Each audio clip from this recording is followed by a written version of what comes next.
Welcome. Check it out with Jessica Lee. I'm here with Brian Larsen, who is the VP of Customer Success from Practice Fusion. Brian, Jessica. Welcome to the show. Thank you. Thank you for having me. I would love to hear more about Practice Fusion because I've never heard of your company, and I know you're part of a bigger company now.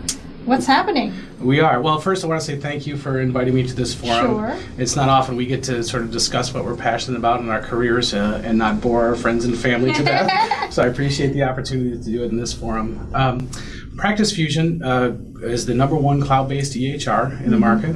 We're focused on independent providers and helping them thrive. What is EHR? So EHR stands for Electronic Health Records. Okay. And you can think of it simply as the electronic version of a doctor engaging with the patient. So Okay. everything from booking an appointment to checking in a patient to charting the patient's visit, maybe sending out for a laboratory result or a blood test or prescribing a medication, billing insurance and following up with the patient. That's all done electronically through Practice Fusion. Okay, yes. Instead of paper and pencil in the old way, everything is now computer digitalized. That's exactly right. So it's a great efficiency tool and opportunity. It is not the case that all medical professionals are using an EHR, but we're trying to help change that. Okay, and you focus on the small practitioners, like the small, like one doctor with maybe an admin.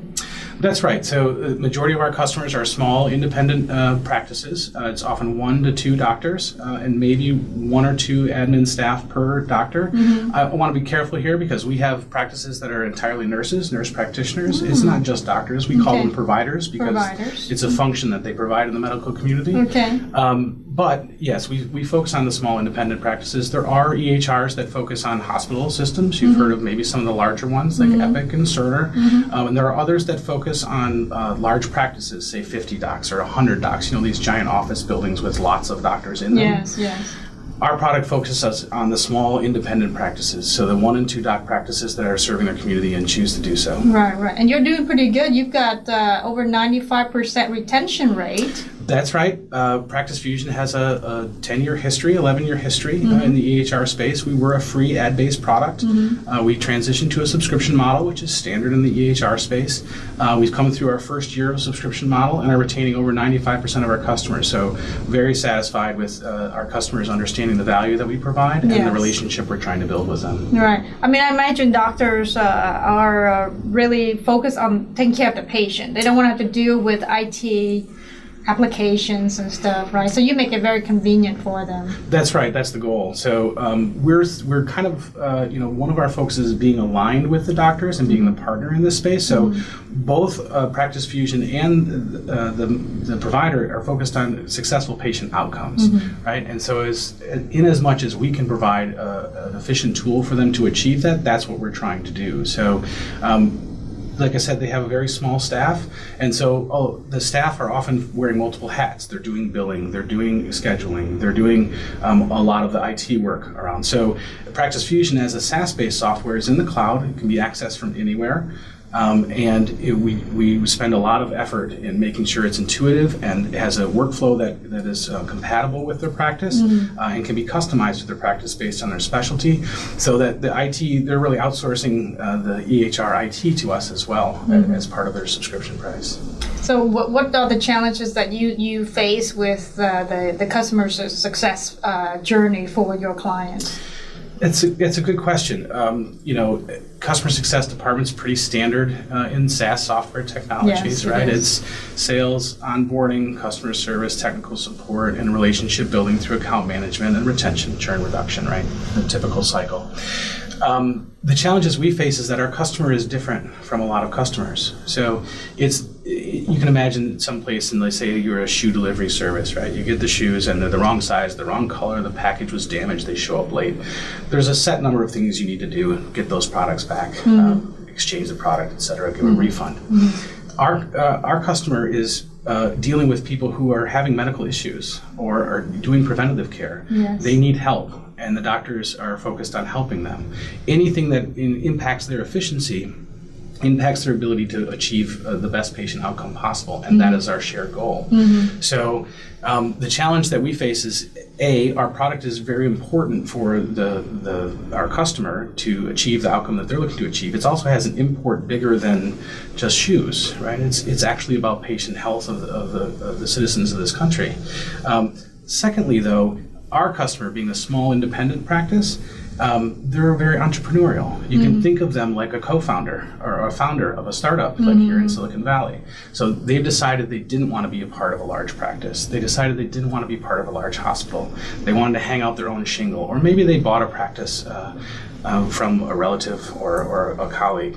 Some of them are coming out of medical school and always have had this vision to serve this population as an independent practitioner. And so they're entrepreneurial. And that means a few things. One, their margins are small. And you hear this all the time in Silicon Valley, right? We got to understand our run rate. We don't want to get ahead of our skis. They're very much thinking in the same way. Another way that they're sort of entrepreneurial in that way is that like I mentioned, they're wearing a lot of hats, right? So different staff are wearing different hats, and while they're getting going and while they're starting to be trying to be successful, and that poses some challenges. Any time away from their practice is inefficiency, as I mentioned. So understanding that customer is really the focus that I have in the customer success space. It is, of course, all the metrics around that cycle of sales, service, onboarding, retention, churn reduction. But more than that, it's understanding the customer and how we adapt our approach to meet that particular customer's need given the import of their work. Okay. Brian, I find that it's very convenient for me as a patient when I move from one healthcare provider to another. As I change jobs, I have different healthcare providers. And so what you're doing is fantastic from the consumer point of view and from the doctor's point of view. I think that's right, and that's one of our primary focuses. So I think we're seeing a couple of trends in the industry. There's a lot of trends, but a couple that stand out to me. One is that we're seeing consolidation in the market, so in the EHR space specifically. So 5 years ago, there were many more EHRs than there were 2 years ago, and more than there are today, or fewer and fewer EHRs. This is true for a couple of reasons. One is that the being certified and complying with regulatory authority in the federal government and the state government, it is difficult work, and it's expensive, and it requires expertise. And so that's harder and harder to do for companies like ours. The other reason we're seeing consolidation in this space is that it is a difficult challenge to provide both the base EHR, like the standard functionality that any doctor would need, and also the ability to customize that EHR to fit your specialty. So the work of a psychiatrist, vastly different from a homeopath, from an acupuncturist, from a chiropractor, from a podiatrist, etc. So having a standard certified regulated EHR plus the customization, that's a hard balance to strike. So if you are a podiatrist-centric EHR, you're going to need to get a lot of podiatrists to be successful and to sustain yourself as an EHR. So consolidation is happening for a variety of reasons. The other is that I think in the health IT space, there's a lot of technology specialties, right? There are people who do EHR, there are people who work particularly with health insurance, with pharmacies, with laboratories, with imaging centers, et cetera. And I think a lot of those businesses, we're seeing them concentrate on their expertise and develop that interoperability and that connectivity that you're talking about, so that when you change, your information goes with you. We're seeing that both on a small scale and a large scale. So statewide registries, what we call HIEs or health information exchanges, are becoming more and more prevalent. And that is, states want to understand the health of their population. Yes. So they're working with EHRs like Practice Fusion to have patient information all anonymized. PHI and HIPAA compliance is very important in our industry. But the state gets a hold of the information of the citizen population so that they can spend their money, the taxpayers' money, to make health outcomes for their state's citizens better. So yes, that interoperability and that information exchange, that connectivity is a very important thing for Practice Fusion.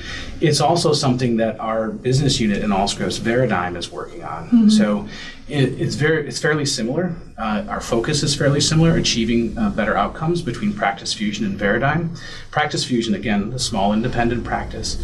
Veradigm is working to simplify and to get better outcomes by leveraging technology to create efficiencies and reduce cost across all of health IT. And so that's the health insurance companies, that's the laboratories, that's the pharmacies and the pharmaceutical companies, and the practices like the ones Practice Fusion serves. So we're really embedded in a larger business unit that shares the same focus, but different scale. Right, just for the audience to understand, Practice Fusion is part of Veradigm. Yes. Veradigm is part of Allscripts. That's correct. And so it's part of a multi-billion-dollar company in the end.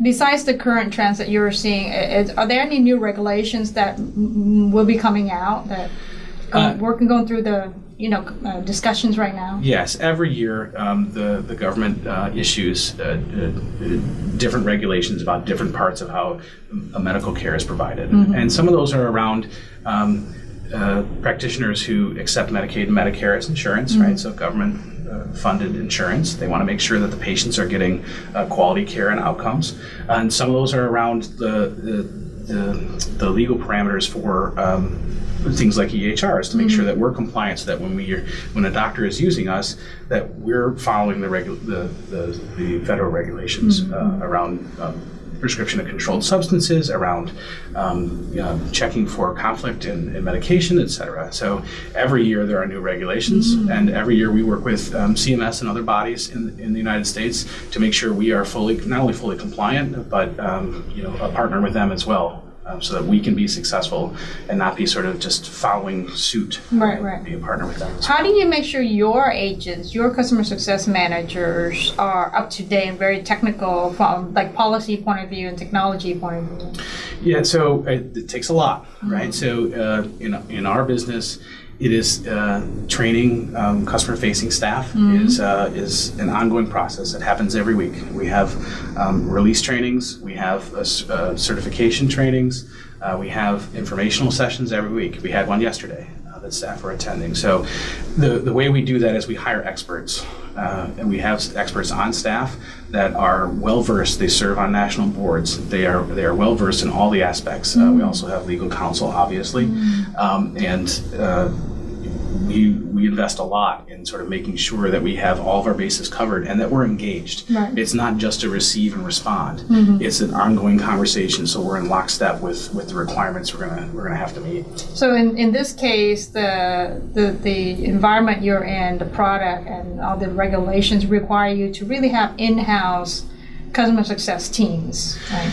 Yeah, I mean, I'd say that the customer success teams are the voice of the position of the company, right? So we're having conversations with providers who are asking very in-depth and intelligent questions about regulations and how to make sure they're in compliance. Those customer success, those forward-facing teams, the ones that are having those engagements, are having regular engagements with the experts to make sure our language is clear, it complies with the regulations we're being asked to comply with, and gives the doctors, the nurses, the staff at these independent practices all the leverage of a large practice, a large hospital, through our technology and through our staff. What are you most excited about?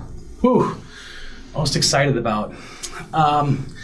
I think, for me, I'm sort of in the customer-facing space, and you customer service folks, customer success folks will know this firsthand. If change doesn't fuel your battery, you're not going to make it. And so, for me, every day is different, and that's really exciting. When a day works out as I planned it, with the meetings hitting and all the things going right, I'm worried something's wrong, because it's that rare, right?